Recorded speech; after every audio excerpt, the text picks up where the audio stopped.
We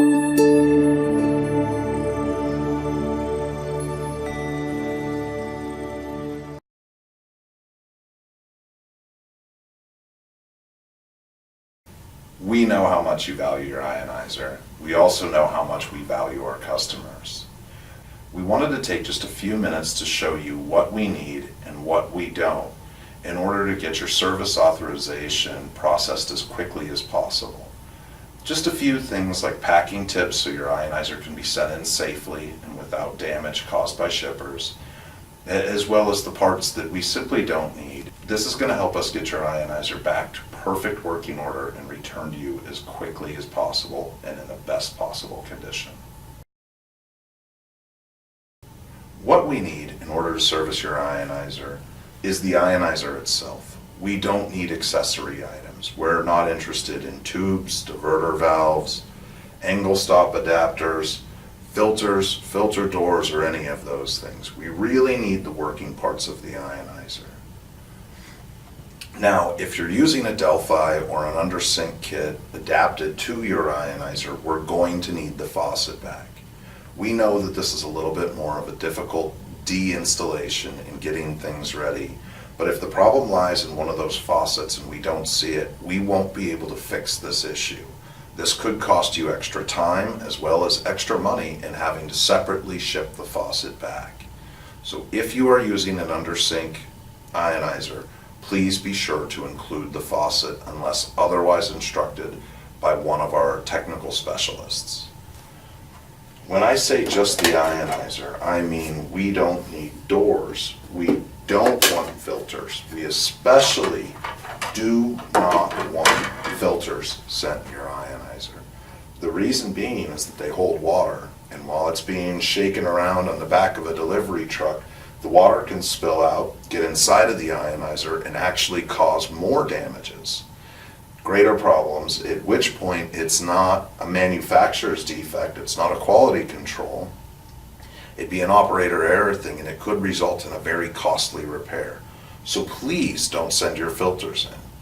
To keep them, and to keep them safe while we're not using them, take them out, put them in your sink, and just let them drain as best you can. Then put them in a Ziploc bag and throw them in the fridge until you get your ionizer back. They're not going to go bad, they're not going to degrade or lose their value to you. We just simply want to avoid them being in the ionizer and causing potential damages. The same way we want the minimum of equipment coming back with the ionizer is the same with the under-sink kits and the faucets. We literally only want to see the faucet itself. None of the adapters, none of the connectors. We really just need the faucet. It would be this style for an under-sink kit, or if you're using a Delphi, just the faucet itself. None of the other stuff is necessary. Since we're going to be sending our ionizers in for service, and they're going to be going through some kind of a package handler, it's really important that we protect them as best we can. Packages have a way of getting bumped and banged around, and we don't want any more damages to occur. If you still have the original packaging, it is best to use that. That would include the original boxes, the protective styrofoams. We can put the ionizer back in there and then always put this into a second shipping carton. A sturdy brown box with some padding around it to further protect it. That is always our number one choice. The same goes if we have the faucet boxes. If we don't have the original packaging, which many of us don't, we just need to take a little extra care and a few extra steps to make sure that we get the ionizer packed as best we can. If you are uncomfortable with this, wherever you're bringing it to send it to us, always has a packing service, and they would be happy to help you as well. Here's one example of an ionizer that we happen to still have the original packaging. We put it in a box and used some leftover packing material from an Amazon package I got not long ago. We want to protect it on all sides. The idea is to keep it from shifting and banging around inside of there. At this point, we just add another piece of this stuff before we close up the box. Obviously, if we're using an under-sink kit, we'd need a bigger box. finding an appropriate box is part of the process. Here's the same ionizer in a situation where if we didn't have the original packaging. I took the same packing material, and again, this is just left over from something I recently had delivered, and we can wrap it around the ionizer. Again, the only thing we're really trying to do is keep the ionizer we've already invested in safe from shipping damages.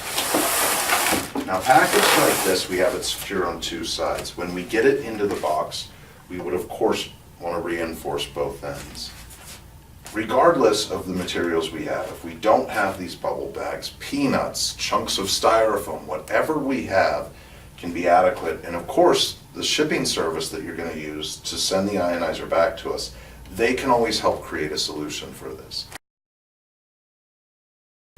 In summary, the idea is that we want to prevent damages during transportation and getting the ionizer from you to us, and the same types of care that we're going to take in getting it returned back to you once your ionizer's been serviced.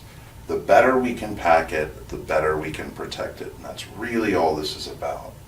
So again, securing on all sides as best we can with no movement inside the box, using a sturdy brown type shipping box, a nice thick sturdy tape so the package doesn't come open during transport. All of these things will protect your ionizer. Another idea is that if you're unsure about this, the people that are going to send your ionizer to us and the shipping service you're going to use are professionals, and they will know a great way and have some type of solution already for getting this taken care of. One other pro tip and one thing that could definitely help you is when it's closed up, we've already sent you the service authorization number. It's usually a 6-digit number. Be sure to write it on the outside of the box in a big, bold marker. This will make it, from a receiving standpoint, go much quicker, and the faster we'll be able to get your ionizer returned back to you. As always, if you have any questions about this, please don't hesitate to reach out to our technical services department. We want to protect your ionizer as much as you do.